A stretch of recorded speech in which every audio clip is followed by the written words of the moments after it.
성탄 시즌이 되면은 기독교인이든 기독교인이 아니든 상관없이 우리 아까도 인사했지만 보통 메리 크리스마스라고 서로 인사를 주고받습니다. 물론 요즘 최근에는 이 메리 크리스마스라는 표현도 잘 안 쓰려고 해요.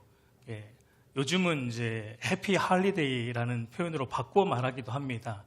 그 이유는 이 메리 크리스마스라는 이 말의 뜻은 너무 이제 기독교적이라는 것 때문이에요. 여러분, 이 메리 크리스마스라는 말의 의미가 무엇입니까? 그리스도를 기쁘게 예배하다, 그리스도의 나심을 기쁨으로 예배하다라는 의미이기 때문에 예수님을 믿지 않는 사람들은 이제 이 메리 크리스마스라는 말을 싫어합니다. 그래서 그냥 연휴를, 이 빨간 날, 연휴를 즐겁게 보내자는 해피 할리데이라고 서로 인사를 하는 것도 보게 돼요. 여러분, 이처럼 예수님의 나심이 모든 사람에게 기쁨이 되는 것은 아니에요. 그럼에도 여러분, 중요한 것은 뭐냐면 사람들이 기뻐하든 기뻐하지 않든 상관없이 예수님의 나심은 그 자체로 큰 기쁨의 소식임은 변함없는 진리라는 것입니다. 그래서 예수님의 탄생 소식을 전하던 천사도 이렇게 말을 했어요. 오늘 우리 본문 누가복음 2장 10절과 11절을 다시 보면 천사가 이르되 무서워하지 말라. 보라, 내가 온 백성에게 미칠 큰 기쁨의 좋은 소식을 너희에게 전하노라. 오늘 다윗의 동네에 너희를 위하여 구주가 나셨으니 곧 그리스도 주시니라. 여러분, 예수님 당시에도 예수님의 나심을 모든 사람들이 기뻐했던 것은 아니지만 중요한 것은 예수님의 나심은 그 자체로 모든 사람들에게 큰 기쁨의 좋은 소식이다라고 누가 선언해 주셨다는 것입니까? 하나님이 천사를 통해서 예수님의 나심은 모든 사람들에게 큰 기쁨의 좋은 소식이다라고 선언해 주셨고 공표해 주셨다는 것입니다. 여러분, 팩트는 사람의 기호에 따라 그게 팩트가 되기도 하고 아니기도 한 것이 아니에요. 팩트는 여러분, 사람이 믿든 안 믿든 그것은 말 그대로 사실입니다. 여러분, 팩트는 사람이 좋아하든 좋아하지 않든 상관없어요. 그것은 그 자체로 사실이고 그 자체로 진리입니다. 예수님의 나심이 그와 같다라는 것입니다. 앞에서도 말씀드렸지만 어떤 사람들은 싫어합니다. 예수님의 나심을. 메리 크리스마스 싫어합니다. 해피 할리데이를 좋아합니다.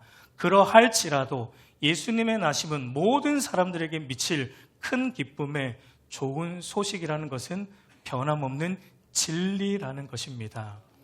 오늘 저는 말씀을 통해 두 가지를 여러분들과 좀 나누고 싶습니다. 하나는 예수님의 나심이 왜 모든 이들에게 변함없는 기쁨의 좋은 소식인지를 말씀드릴 것이고, 다른 하나는 그러면 어떤 사람이 이 예수님의 나심을 참으로 기쁜 소식으로 받아들이는가, 그래서 참으로 그리스도를 기뻐함으로 예배할 수 있는지에 대해서 조금 간단하게 나누고자 합니다. 먼저 예수님의 나심이 왜 모든 이들에게 변함없이 큰 기쁨의 좋은 소식일까요? 여러분, 그 이유가 무엇입니까? 예수님의 나심은 우리를 죄로부터 건져 구원하시기 때문에 큰 기쁨의 좋은 소식입니다. 마태복음 1장 21절 말씀 우리 한번 같이 읽도록 하겠습니다. 아들을 낳으리니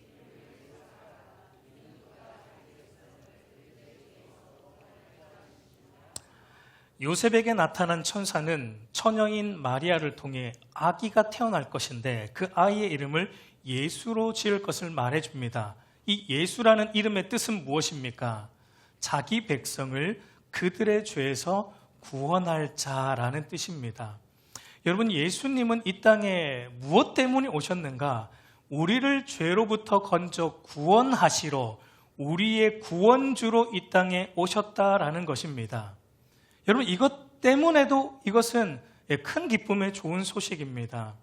어쩌면 아직 이 자리에도 예수님이 나를 죄로부터 구원하시는 구원주라는 사실을 어쩌면 진실로 믿지 못하는 자들도 어쩌면 이 자리에 있을지도 모르겠습니다. 그러나 여러분, 앞에서 말씀드렸지만 여러분이 믿지 않든 믿든 인정하든 인정하지 않든 예수님이 우리를 죄로부터 구원하시는 우리의 유일한 구원주 하나님이라는 것은 변함없는 진리라는 것입니다. 우리를 죄에서 구원하신다라는 예수의 이름 안에는 우리의 실존이 어떠한지를 말해주고 있습니다. 여러분, 우리 인간은 하나님을 떠나 죄의 속박 아래 놓여 영원한 지옥 형벌을 받아야 마땅한 죄인이라는 것을 예수라는 이름이 우리에게 말해주고 있어요. 여러분, 이것을 믿습니까? 여러분이 인정하든 인정하지 않든 이것도 팩트예요. 진리입니다. 여러분, 인간에게 있어서 가장 근본적인 문제는 죄의 문제입니다. 여러분, 죄가 무엇입니까? 죄는 하나님과 상관없이 살아가는 게 죄예요.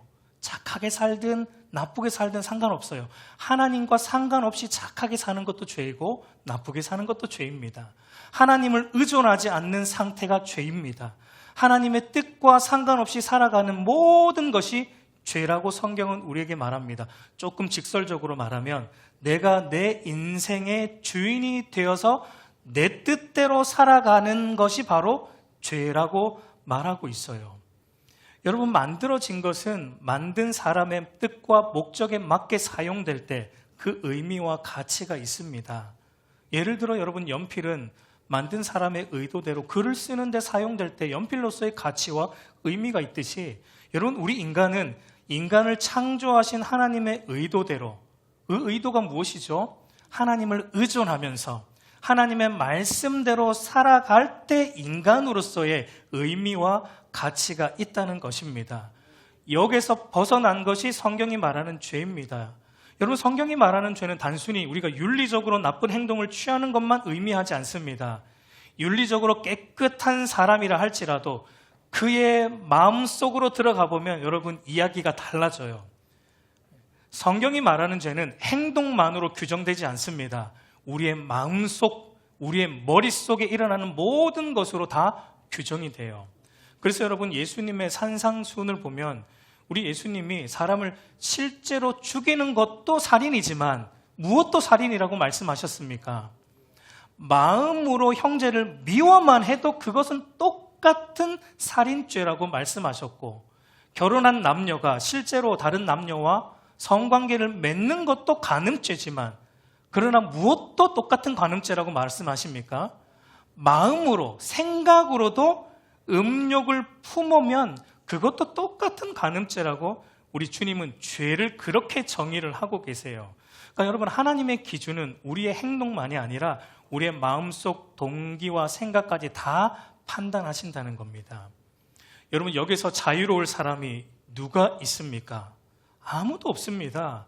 그 말은 모든 인간은 하나님의 완전한 의의 기준 앞에 서면은 누구나 다 하나님의 심판을 받아 마땅한 죄인이라는 선고를 받을 수밖에 없다는 거예요.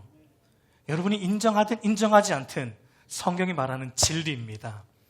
여러분, 세상에는 상대적으로 선한 사람들이 많이 있습니다. 많이 있어요, 선한 사람들.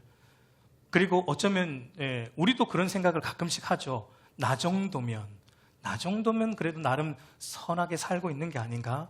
그러나 여러분, 하나님의 절대적인 선의 기준에 의한 절대적인 의로운 자, 절대적인 선인은 없다라고 우리에게 말해줍니다. 성경은 이렇게 말해요. 로마서 3장 10절 12절 우리 한번 같이 읽습니다. 기록된 바 의인은 없나니 하나도 없으며 깨닫는 자도 없고 하나님을 찾는 자도 없고 다 치우쳐 함께 무익하게 되고 선을 행하는 자는 없나니 하나도 없도다. 인간을 향한 하나님의 엄중한 선언입니다. 하나님의 절대적인 선과 의의 잣대로 볼 때 이 세상에서 선을 행하는 사람은 단 한 사람도 없다라고 하나님은 규정하세요. 우리의 기준으로 아무리 선한 일을 할지라도, 우리의 기준으로 아무리 의로운 일을 할지라도 그것을 하나님 앞으로 가져가 보면 무엇으로 드러납니까? 다 더러운 것으로, 추악한 것으로 드러난다라고 성경은 말합니다. 이사야 64장 6절 말씀 한번 같이 읽습니다. 무릇 우리는 다 부정한 자 같아서 우리의 의는 다 더러운 옷 같으며 우리는 다 잎사귀같이 시들므로 우리의 죄악이 바람같이 우리를 몰아가나이다. 로마서 3장 20절도 읽습니다. 그러므로 율법의 행위로 그의 앞에 의롭다 하심을 얻을 육체가 없나니 율법으로는 죄를 깨달음이니라 라고 성경은 말합니다. 그러니까 여러분, 아무리 우리가 선하고 의로운 일을 할지라도 의로우신, 완벽하게 의로우신 하나님 앞에 서보면 우리의 선과 우리의 의는 다 더럽다는 거예요. 부정하다라는 것입니다. 그래서 우리의 행위로는 하나님 앞에 우리는 의롭다 하심을 얻을 수 없고, 그 말은 우리의 행위로는 구원을 이룰 수 없다는 것입니다. 여러분, 인간의 대단한 착각은 방법만 가르쳐주면 내가 할 수 있다는 것에 있습니다. 그러나 그래서 기독교 외의 모든 다른 종교는 무엇을 가르쳐 주냐면 구원의 방법을 가르쳐 줍니다. 선행을 하면 된다. 고행을 하면 된다. 공로를 많이 쌓으면 된다. 이런 것들을, 너의 행위로 이런 것들을 하면 구원에 이를 수 있다는 구원의 방법을, 모든 다른 종교는 구원의 방법을 가르쳐 줍니다. 근데 여러분, 이것은요, 마치 물에 빠져서 죽어가고 막 허우적거리는 사람에게 뭘 가르쳐 주는 것과 같아요. 수영 방법을 가르쳐 주는 것과 같아요.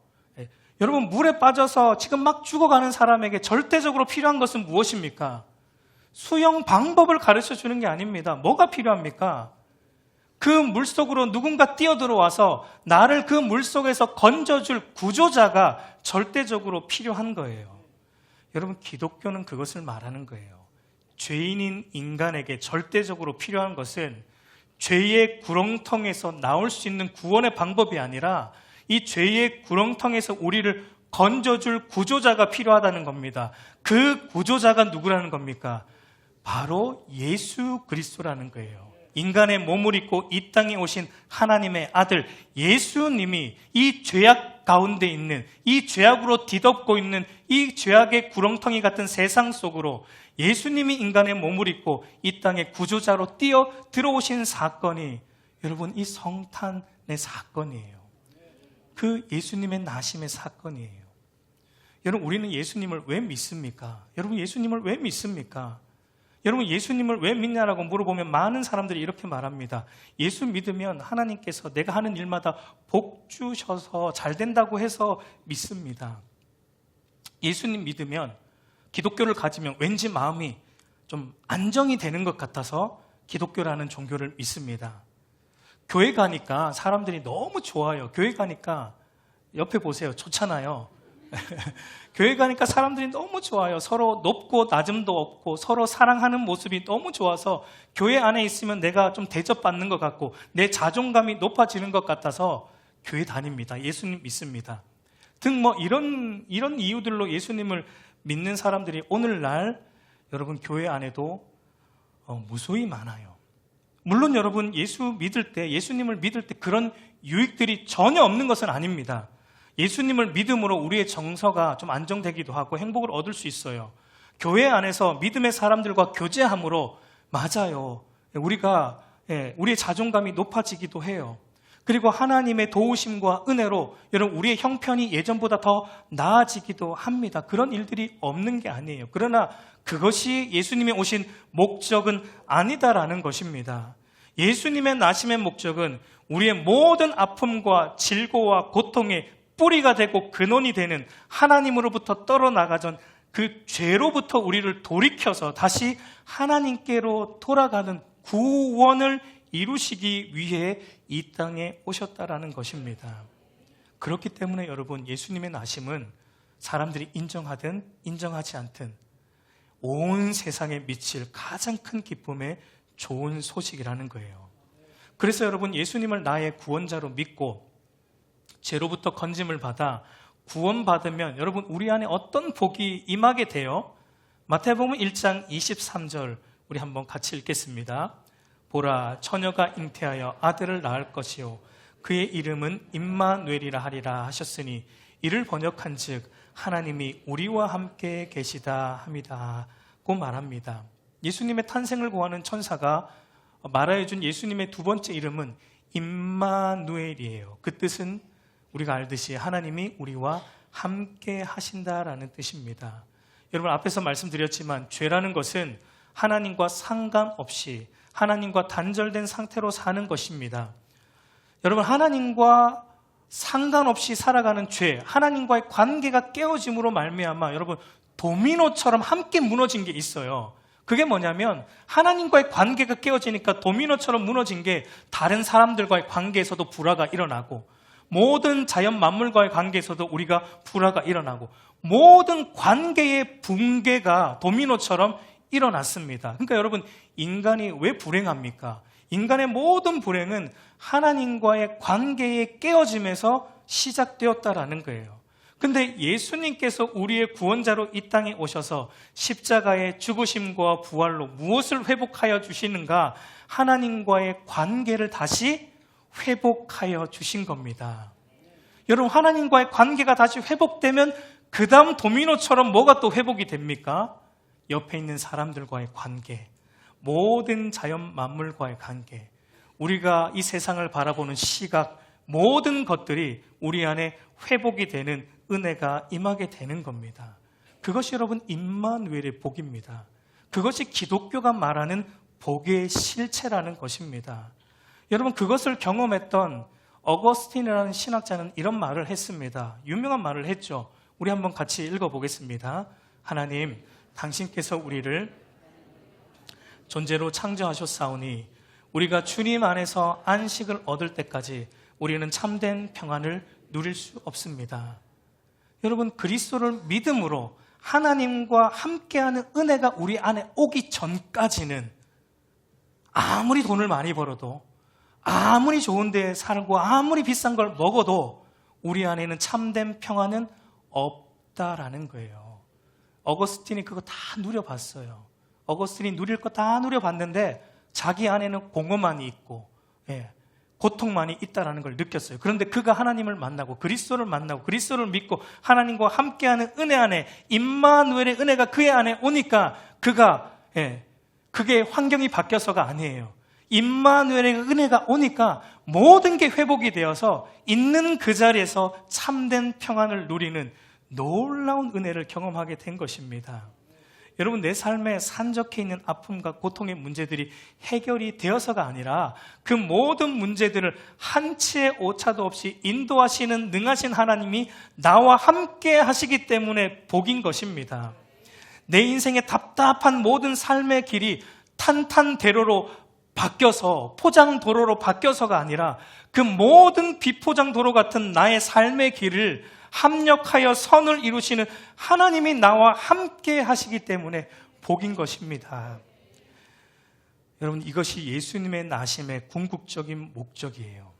예수님의 나심이 온 세상에 미칠 가장 큰 기쁨의 좋은 소식인 것입니다. 그럼 마지막으로 어떤 사람이 예수님의 나심을 참으로 기쁜 소식으로 받아들이고 참으로 그리스도를 기뻐함으로 예배할 수 있습니까?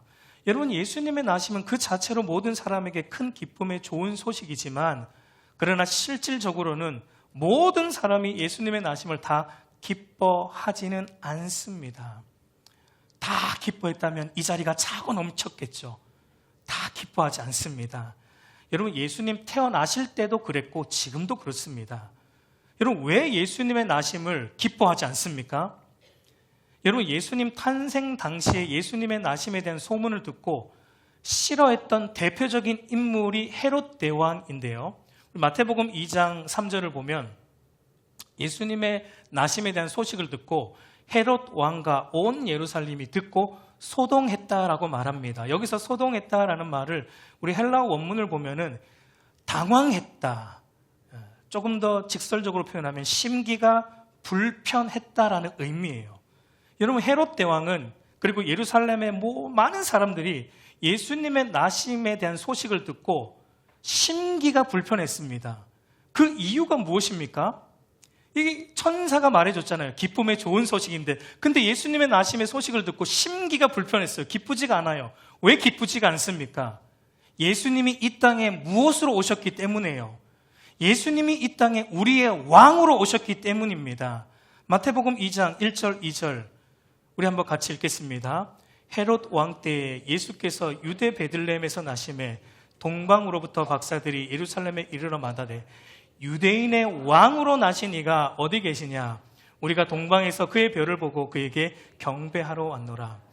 여러분, 헤롯 대왕의 입장에서 볼 때 지금 유대 땅을 다스리는 왕이 자기예요, 자기. 물론 이제 로부터 권력을 이임받아서 다스리고 있지만 어쨌든 유대 땅을 다스린 사람이 자기입니다. 그런데 지금 유대의 왕이 나신다는 소식을 들으니까 심기가 불편합니다. 싫어요. 내가 왕인데 또 누가 왕이란 말인가?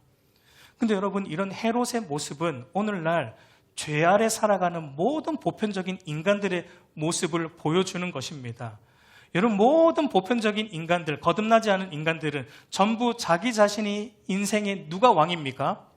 자기가 왕이 되어서 살아갑니다. 자기 소견에 옳은 대로 살아가요. 자기가 하고 싶은 것 하고 하기 싫으면 안 하고 자기 뜻대로 마음대로 자기가 왕으로서 인생을 살아갑니다. 그런데 예수님의 나심은 우리의 누구로 오셨다고요?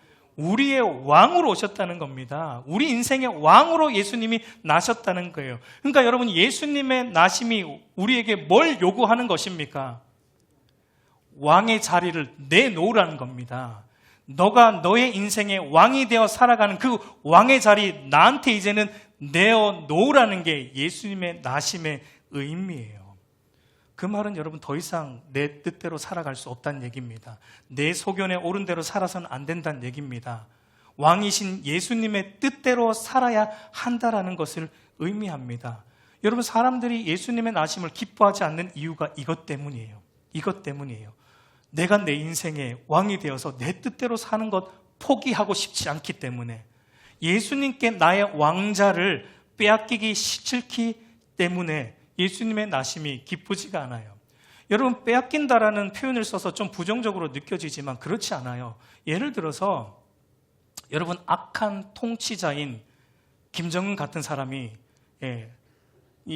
앉아있는 그 북한의 왕자, 그 악한 통치자의 자리를 누군가 의롭고 선한 사람이 빼앗아서 그 북한을 의와 선으로 다스려서 북한 사람들에게 평화와 자유를 준다고 할 때 그 김정은의 자리를 빼앗은 그 사람을 누가 부정적으로 볼 수 있겠습니까? 박수를 치겠죠. 기뻐하겠죠. 온 세상에 그것은 기쁨의 좋은 소식이 되겠죠. 그것과 같아요. 여러분, 내가 내 인생의 왕자에 앉아서 내 인생을 내 뜻대로 살아가는 것은 솔직히 말해서 김정은의 통치보다 더 악하다고 볼 수 있습니다. 여러분이 인정하든 인정하지 않든 팩트입니다. 성경이 말하는 팩트예요. 내가 내 인생의 주인이 되어 내 뜻대로 사는 것만큼 비참한 인생은 없습니다. 여러분, 예수님은 죄로 인해 뒤틀릴 대로 뒤틀린 저와 여러분의 인생을 다시 바로잡고자 이 땅에 의와 평강의 왕으로 오셨다는 겁니다. 그래서 여러분, 예수님 태어나기 700년 전 이사야 선지자가 오실 예수님에 대해 이렇게 말씀하셨어요. 이사야 9장 6절, 우리 마지막으로 한번 같이 읽겠습니다. 이는 한 아이가 우리에게 낳고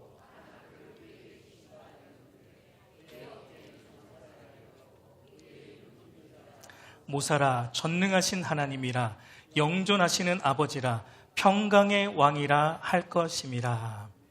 여러분, 이사야 선지자는 700년 전에, 예수님 오시기 700년 전에 예수님이 오실 것인데 그 아기로 이 땅에 오실 예수님이 어떤 분인가 많은 것으로 묘사를 했는데 그 중에 하나가 평강의 왕으로 그분은 이 땅에 오실 것이다 라고 말합니다.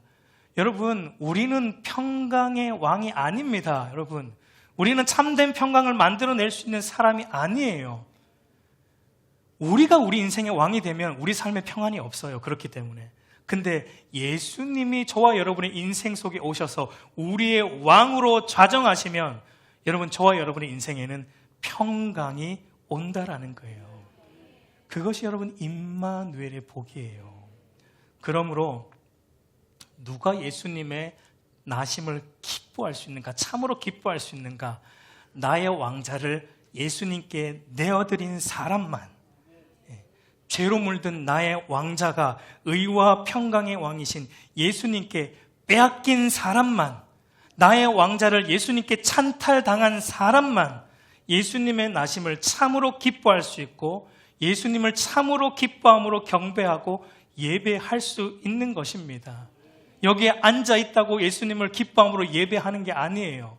예수님께 나의 왕자를 빼앗긴 사람만 진실로 그분을 기뻐함으로 예배할 수 있는 거예요. 그게 진짜 메리 크리스마스예요. 그때 진짜 성탄이 성탄되는 거예요. 여러분, 오늘 성탄은 성탄이 아닌 성탄이에요. 그저 우리끼리 기뻐합니다. 우리끼리 선물 주고받습니다. 우리끼리 그냥 맛있는 거 먹고 지나갑니다. 여러분, 그것은 성탄이 아니에요. 예수님이 저와 여러분의 인생에 우리의 왕자를 빼앗아 가셔야지 그것이 진짜 성탄이 되는 거예요. 그것이 오늘 우리가 기쁘게 보낼 수 있는 성탄의 의미예요. 여러분, 예수님을 나의 구주, 나의 하나님으로 마음으로 믿고 입으로 시인하는 은혜가 있기를 간절히 축복합니다. 예수님의 왕되심, 주되심 앞에 저와 여러분이 굴복되는 은혜가 있기를 우리 주님의 이름으로 축복합니다. 이제 말씀을 맺겠습니다. 여러분, 예수님은 우리를 죄로부터 구원하여 하나님과 함께하는 이 영생 복락을 주시기 위해 오신 의와 평강의 왕이십니다.